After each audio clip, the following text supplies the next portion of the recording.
请听韩语节目。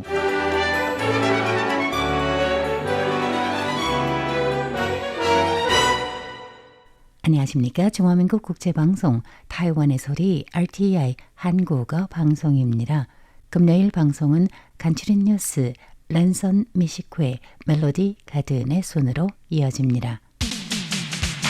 2월 28일 금요일 간추린 뉴스 헤드라인입니다. 오늘은 228 사건 78주년입니다. 라이팅더 총통은 추모식에서 진상규명과 배상 작업을 계속 추진할 것이라고 약속했습니다. 중화민국 대륙위원회는 유럽의회 대표단과의 회담에서 중공이 지역 평화에 미치는 영향이 크다고 강조했습니다. 타이완의 대형 ETF가 연이어 등장하는 가운데 전문가들은 앞으로 타이완의 대형 ETF 시장이 꾸준히 발전할 전망이라고 밝혔습니다. 중국의 애니메이션 나타2가 타이완에서 개봉 불가한 이유에 대해 문화부 장관은 영화사 측에서 타이완 상영은 신청조차 하지 않았다고 설명했습니다. 라이칭더 총통은 오늘 28일 228 사건 78주년 추모식에서 국가를 대표해 피해자와 유가족에게 사과하며 진상규명 및 배상 작업을 계속 추진할 것이라고 밝혔습니다.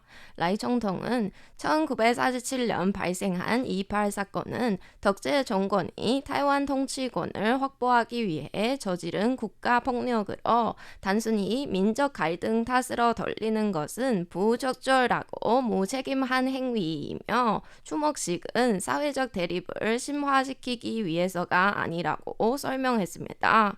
228 사건으로 인해 수많은 타이완 지식인들이 목숨을 잃거나 해외로 망명하는 등 사회 전반에 미친 충격은 가늠할 수 없다고 강조했습니다. 그러면서 현재 228 사건은 피해자만 있고 가해자는 부재한 상태로 진상규명을 철저히 해야 진정한 화해를 이룰 수 있다며 앞으로 행정원과 함께 가해자 정보를 포함한 관련 기록 공개, 사건 발생지를 불이 유적지로 지정, 추모식과 같은 기념 행사 개최 등을 통해 역사의 교훈을 받아들여 전초를 다시 밟지 않도록 할 것이라고 설명했습니다. 라이 총통은 덕제 정권이 저지른 인권 침해를 반성하고 타이완의 자유민주적인 헌정체제와 주권을 수호할 것이라고 강조했습니다. 유럽의회 초당파 의원 대표단과 회담을 가진 선유중 중화민국 대륙위원회 부주임위원은 중국 본토의 경제 침체와 중국 공산당의 내부 안정 유지 및 대외 확장적인 민족주의가 타이완 해협과 지역 평화 안정에 영향을 미치고 있다고 밝혔습니다. 대륙위원회는 오늘 28일 보도자료를 통해 선 부주임위원이 26일 유럽의회의 중도 자유당인 리뉴 유럽의 부대표 이바르스 이압스가 이끄는 의원 방문단과 면담해 양안 및 지역 정세에 대한 의견을 교환했다고 발표했습니다. 회담에서 선 부주임위원은 양안 관계에서 세 가지를 주목해야 한다며 먼저 타이완에 대한 중국 본토의 압박이 지속적으로 강화되어 심지어 무력을 통해 현상을 변경하려는 시도가 계속되고 있는 것, 둘째로 중국이 일국의 법률 적용 범위를 나라 밖까지 확대하는 확대 관할 전략으로 타이완 국민의 안전을 위협하고 있는 것, 마지막으로 불투명하고 권위적인 중국 공산당 정권이 경제 침체 속에서 내부 통제 강화를 시도하고 있는 점을 꼽았습니다. 그러면서 타이완 정부의 양안 정책은 일관되고 명료하다며 향후 타이완과 유럽 간 긴밀한 교류와 협력을 기대하고 지역 및 글로벌 평화, 안전, 번영에 기여하길 바란다고 밝혔습니다. 이에 대해 이바르스 이압스 부대표는 타이완과 유럽은 사이버 공격 위협이나 주요 기반 시설 방어 등의 분야에서 협력할 수 있는 여지가 크다고 밝혔습니다. 다음 소식입니다. 최근 타이완에서 대형 상장지수 펀드 ETF가 잇따라 등장하고 있습니다. 꿔타이 지속가능 고배당 ETF가 지난 2월 14일 최초로 4천억 뉴타이완 달러, 하나로 약 17조 7,600억 원의 규모를 달성했다고 발표한 데 이어 불과 일주일도 지나지 않은 2월 18일 위안다 고배당 ETF가 4천억 뉴타이완 달러 규모를 돌파했다고 밝혔습니다. 여기에 위안다 타이완 50까지 더해져 현재 타이완에는 4천억 뉴타이완 달러 규모의 ETF가 총 3개입니다.